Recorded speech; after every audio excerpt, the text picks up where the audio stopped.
Sheepdogs, thank you so much for coming out, playing today for us. Put down an amazing set.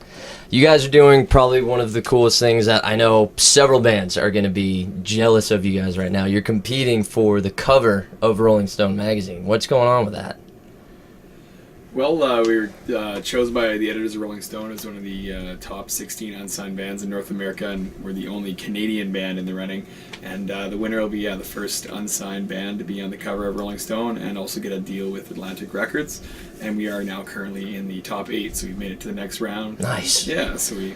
Like the top, also like I think you get to play on Jimmy Fallon, and the top 2 bands both get to play at Bonnaroo on the main stage. Which would be amazing. Yeah. Well, I mean, even cool about that is it wasn't really even fan submitted. It was like a label and Rolling Stone got together to say we need to compete these bands. I mean, that's got to make you feel and it wasn't like something we applied for. It was just essentially they kind of did a call out to the music industry and said like, who you listen to, who's a band that's not signed that you think's awesome, and they discovered us, which is really crazy. I mean, being from Canada, I mean, all the big bands often will come out of places like Montreal and Toronto or Vancouver, and so we're from like the middle of nowhere. So I mean, it was really cool. Lots of people have been kind of like really surprised by that, but also kind of get it, I guess, with our music and everything. So. Yeah. One thing that I was reading into you guys that I thought was really cool as far as the songwriting process. It's not that you just kind of like come up with the songs, but it's you just create them on the road, and then it seems like you almost try them out live before you go into the recording process. You know, what's your mindset on that? Well, it's I don't know. It's just good to road test these songs because I don't know. You can jam them in the basement, or you can make your demos by yourself or whatever. But until you get in front of people and see what the actual reaction is, you don't really know. I mean, and that's as much as I like to say we make music for us. Yes, music's about making people dance and be entertained, and so I want to see what people's reactions are to these songs, and we definitely take a lot. We say, "Oh, that song, man!" Just we get really excited when people like obviously dig some new tune.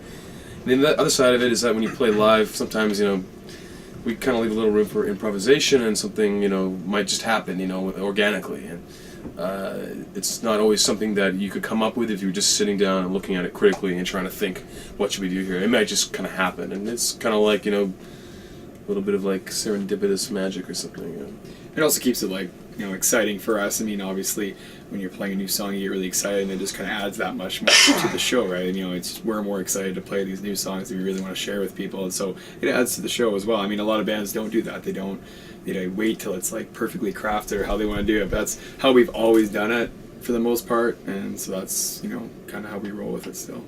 What's the soonest you guys have played one? Did you write one like that morning and then immediately put it on, or do you tweak it a little bit first? Or we're usually pretty good about like making sure that it's like nice and comfortable before we bust it out. In fact, actually, before we came on this tour, we were working on this song it's in like 5/4 time, so it's a little more complicated than our usual common time rock and roll songs, but it was sort of on that cusp where we're really jazzed to be playing it. In fact, we jokingly call it Jazz Odyssey because it's got this funny time signature and stuff. But we were very excited to play it, but it just wasn't quite at the right comfort level where we try to have like a standard where we all feel really comfortable and we feel like the song's gonna go as well as possible. So we're pretty vigilant about making sure songs are where they need to be before we play them live. Okay.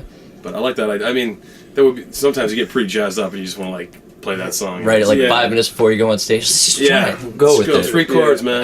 That's right on there. Just make it up as you go. It's kind of like this weird. It's like we're sort of in between, kind of a jam band and like I hate to say pop band, but when I say pop, I mean like I think of like the Beatles as a pop band. But like it's kind of like we love the loose improvisational feel of like an Allman Brothers or like maybe a Pink Floyd or something, but at the same time really like when songs have nice structure and they're really tight and they move from one section to the next, and you don't ever sort of get that feeling where you're kind of like, oh well, these guys have been noodling on the guitars forever. So we kind of like to sort of take a balance between sort of those two extremes, I guess. So So what's the comparison? Because I've seen your schedule. It's very Canada-based, obviously. But when you come play in the U.S., is it just like night and day with the crowds? Or, I mean, do you just notice, because you do have that kind of like southern rock feel to you, when you just get down here, people are just like, yeah, absolutely. I mean, what's the difference between the two?